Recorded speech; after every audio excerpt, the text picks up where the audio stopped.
Yo, yo, yo, what's going on, everybody? It's your boy Dominic Peterson, aka Dexon 503, talking all things Oregon football. If you're not following, if you're not subscribed already, go and smash those buttons below to join the Dexon family where we're always talking Oregon football.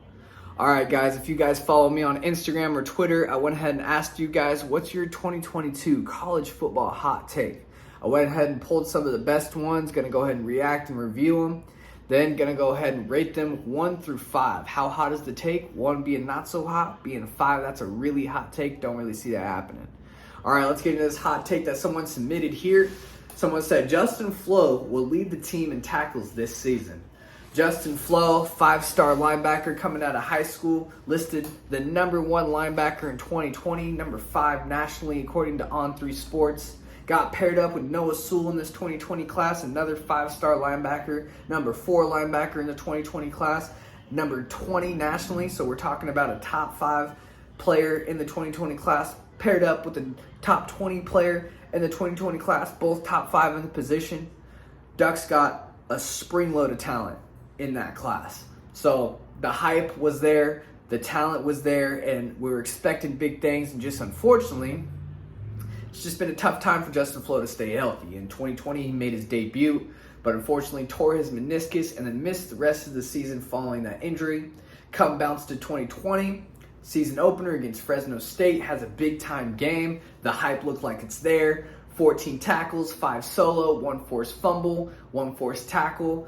Ends up being the Pac-12 Freshman of the Week after that.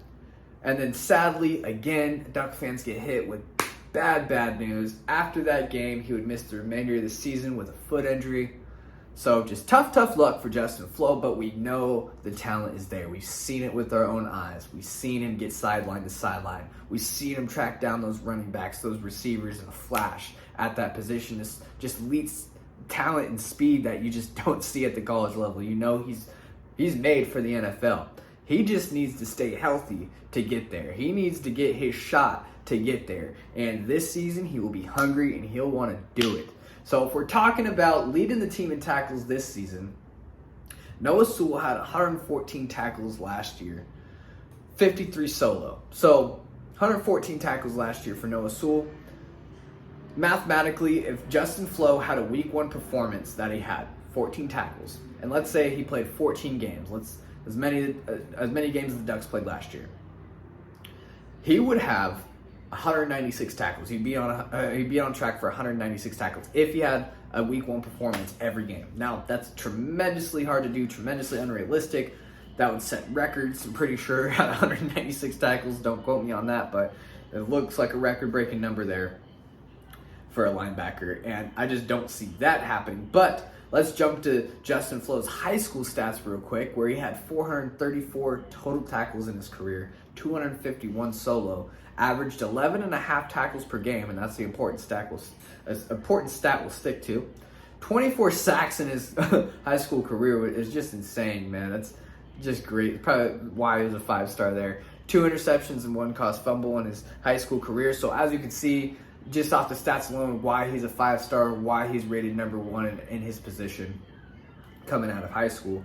But if he was to average his high school stats, which was 11.5 tackles a game in 14 games, he would be on track for 160 tackles on the year. Now, 11.5 tackles for Justin Flowe, I could see that. I really could. A lot of people say that's outrageous. I could see an 8 to 12 tackles a game average for Justin Flowe. Just the speed he has at linebacker to get sideline to sideline, and the athleticism mixed with the pure body strength that this immense athlete has is just insane, and it's just not meant for the college level. We haven't seen it yet. He hasn't got his opportunity. He hasn't got his chance. But when he does, and he does it consistently, we're going to see why this guy is projected as a first-round NFL draft pick. I mean, we just haven't seen it yet. Now, still, 11.5 games, or 11.5 tackles in 14 games, to average that out, extremely hard. To get to 114 tackles, the Noah Sewell number last year, what Noah Sewell averaged, you would need about 8 to 9 tackles a game in 14 games played. So that's realistic to me. Honestly, this take right here, how hot it is, I'm going to go ahead and grade it right now in the middle of the video. I think it's a 2. I don't think it's as hot as many people seem. Now, He's going to have to stay healthy all year, which he hasn't shown yet, which is a big thing. It's, you know, after injury, it's hard. And it's hard to reach that level you were at before that injury. So that's going to be hard within itself. You have Noah Sewell, who's been healthy, been getting better, stacking and adding on to his game rather than trying to get back to where he was at. So it's going to be hard to compete with Noah Sewell there. You know, he'll be, you know, basically splitting the majority of the tackles all year with Sewell if they're both able to stay healthy. You're going to see both of these guys competing on the field for tackles. I mean, they're going to be all over the place. It's going to be super exciting to see these guys, especially in the scheme that Lanning and Lupoy are going to bring to Oregon. It's just going to be awesome. So, guys, I don't know about you. I just don't see this as hot as a take. I think this is very realistic for Justin Flowe. If he stays healthy, he has the talent. We've seen it in spurts.